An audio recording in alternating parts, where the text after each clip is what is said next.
Öncelikle emekçilerin gerçekten sahiplendiği bir süreç. Yani bizler için barış sadece silahların susması değil, aynı zamanda sosyal adaletsizlik ve eşitsizlik üreten bütün mekanizmaların yeniden gözden geçirilmesi gerekiyor. Yani bu süreçte yeniden masaya yatırılması gerekiyor. Aksi takdirde gerçekten var olan mevcut yönetim biçimleriyle demokratik bir ülkeye dönüşmek çok çok zor.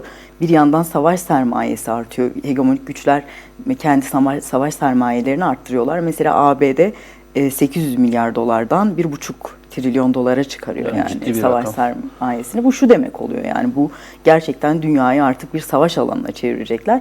Ama ABD bunu yaparken diğer hegemonlar da savaş sermayesini arttırmaya devam ediyor. Dolayısıyla emekçiler bu gerçekliği görüyorlar. Yani savaşın bugün gerçekten en fazla emek üretenleri, kadınları, gençleri, çocukları aslında bir bütünen bütün halkı mağdur ettiklerinin farkındalar. Barış süreci elbette ki bütün kesimler için önemli olduğu kadar emekçiler için de çok çok önemli. Nasıl bir gelecek inşa etmeliyim sorusu bugün gerçekten emekçilerin gündeminde duruyor ve bizler biliyoruz ki iktidarlar kendiliğinden bir barış ortamı oluşturmuyorlar ya da bu kendiliğinden oluşabilecek bir ortam değil. Dolayısıyla emekçilerin bu süreci sahiplenmesi, bu süreci ve sürece dair ortak bir tutum geliştirmesi gerekiyor. Aynı zamanda da nasıl bir gelecek yaşama iradesi gösterdiklerine dair bir politikayı birlikte ortaya koymaları gerekiyor.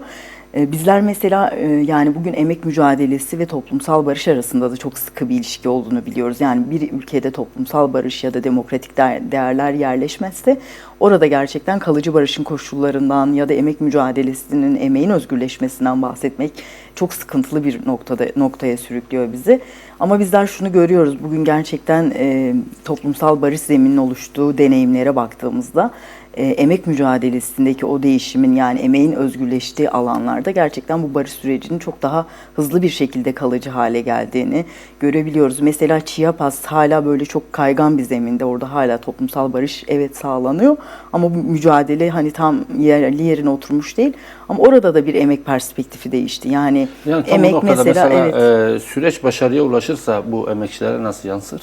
Yani süreç başarıya ulaşırsa öncelikle emek üzerindeki tahakküm aşılmış olur. Yani gerçekten halkların ihtiyaçları doğrultusunda bir emek ortaya koyulur ya da emekçiler gerçekten ürettiği emeğin karşılığını alır. Güvencesiz ve esnek çalışma biçimleri dayatılıyor emekçilere. Dolayısıyla bu güvencesiz ve esnek çalışma biçimleri ortadan kaldırılır. Yani bugün gerçekten sömürü çok şiddetlenmiş durumda. Yani biz Ankara'da bunu işte maden işçilerinin direnişinden gördük. Yani 12 aydır çalışıyor ama 2 aylık maaş alabilmiş. Çocuğuna ekmek götüremiyor, kendisi aç kalıyor. Temel ihtiyaçlarını karşılamaktan çok çok uzaklaşıyor.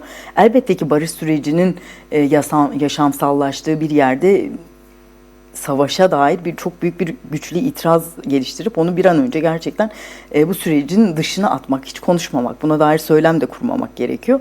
Çünkü bir ülkenin bütçesi oluşturulurken gerçekten şunu gözlemliyoruz. Yani bu bir barış bütçesi değildi yani. Uzun süredir ve KESK hep itirazını bu yönden yaptı. Bu bütçenin barış bütçesi olması gerekiyor.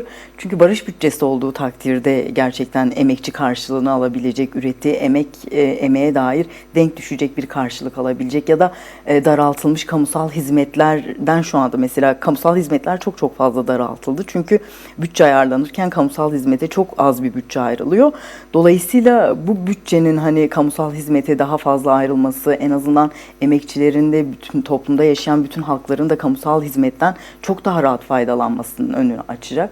Yani daha güvenceli bir iş yaşamı, insanca yaşayacak bir iş yaşamının olanakları oluşmuş olacak. Dolayısıyla burada gerçekten bütün emekçilerin birleşerek bu Türkiye'de başlayan barışa geçiş sürecinin bir an önce yaşamsallaşması için çok büyük bir mücadele ve irade ortaya koyması gerekiyor. 1 Mayıs'ta Dediğimiz gibi 1 Mayıs vesile. evet tabii ki yani bu bizler mesela Orta Doğu'da yaşıyoruz. Nevroz bizim için çok önemli bir gündü. 8 Mart kadın direnişi, kadın mücadelesi açısından önemli bir gündü.